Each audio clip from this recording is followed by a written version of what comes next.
انت كمدرب بتتمرن عضله واحده في اليوم ولا عضلتين في اليوم ولا بوش بول ليج ولا ابر لور ولا فول بادي ولا ايه بالظبط؟ خليني اقول لك على حاجه عشان نلخص القصه دي كلها. برامج التدريب كتير جدا ومختلفه، وطبعا انت سمعت من ناس كتير ان ده افضل برنامج تدريبي، ده افضل مش عارف ايه. مفيش حاجه اسمها افضل برنامج تدريبي ولا كل الكلام الحمضان ده اللي هو ملوش طعم. افضل برنامج تدريبي هو البرنامج اللي هيناسب مستواك ويخدم اهدافك ويراعي نقاط الضعف عندك، لان مش كل الناس اجسامها متكامله 100%. هو ده افضل برنامج تدريب، ده اللي يناسبك. مفيش حاجه اسمها لا انت لازم تتمرن ابر لور، لا انت لازم تتمرن بوش بول ليج، لا انت لازم تتمرن فول بادي، اهم حاجه تمرن عضلاتك مرتين، اهم حاجه تتمرن مفيش الكلام ده. الكلام ده مش موجود، الكلام ده مش موجود، الكلام ده مش حقيقي. خليك فاهم حاجه واحده، ويمكن مش هقولها تاني في فيديو زي كده. في ناس بترمي لك كلام غلط عشان يظهروا لك ان هم المشطشطين الجامدين اللي مفيش منهم اتنين، في الاخر تلبس واحد.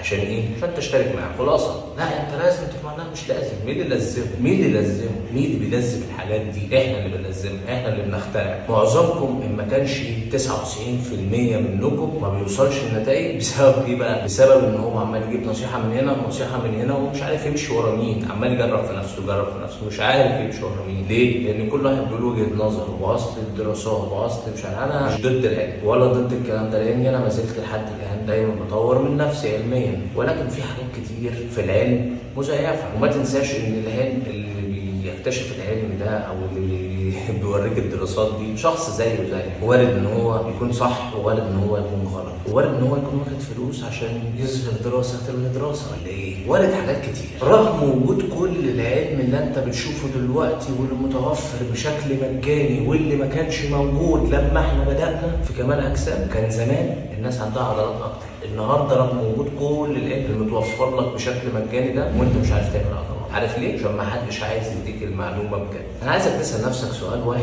وتجاوب على نفسك فيه. ايه اللي يخليك تشترك مع مدرب يديلك نصايح؟ ايه؟ اقول لك انا ايه؟ ان المدرب هيقول لك اعمل 1 2 3 4 5 6، انما طول ما انت ماشي بتسمع لده وبتسمع لده مش هتوصل نتيجه. ليه؟ لان ما خدكش من ايديك كده قال لك اعمل كذا، لان ما حدش هيقول لك اعمل كذا وكذا ان ده اكل عيش. انا مش مدرب اهو، انا بقولها لك صريحه، ما حدش هيقول لك روح في الجيم اعمل 1 2 3 لان ده اكل عيش. لو قاله لك المدرب ملوش لازمه، وده اللي بيخليك تبقى متابع مدرب معين عمال بيقول لك نصايح ومش عارف ايه.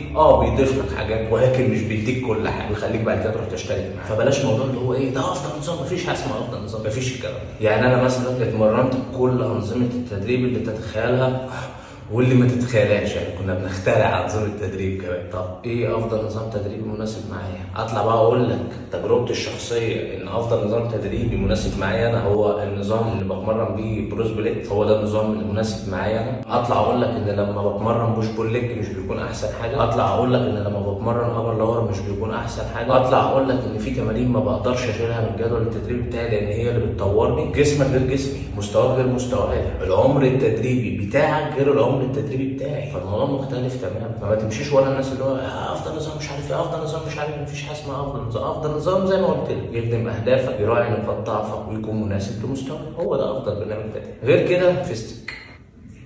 سلام.